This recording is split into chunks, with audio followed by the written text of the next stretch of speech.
Hello everyone, অনু এন্তিকা লাইফস্টাইলে mini ব্লগে সবাইকে স্বাগত। এটা ছিল অষ্টমীর সন্ধেবেলা, আর আমি গেছিলাম অনেকটা দেরি করে, কারণ বিকেলে আড্ডা মেরে বাড়ি ফিরতে অনেকটা লেট হয়ে গেছিলো। সন্ধেবেলা অনুষ্ঠান ছিল, সেসব কিছুই দেখিনি বা নিজেও কিছুই করিনি।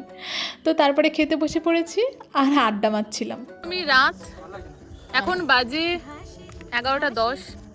আমরা বসেছি, সবে খেয়ে আমার আর এসেছি। আমার ডেটকে দেখা দেখ। আর এই যে ডেট আরেকজন খাইয়ে দিচ্ছি কালে তুলে। এই যে আমার নিয়ে চলে গেল, নিয়ে চলে ঠিক করেছে।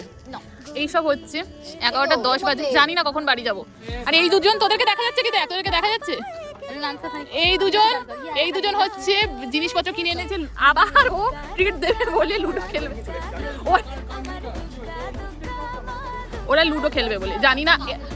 ও বেলা 2টো থেকে 4টে পর্যন্ত লেগেছে লুডো খেলতে।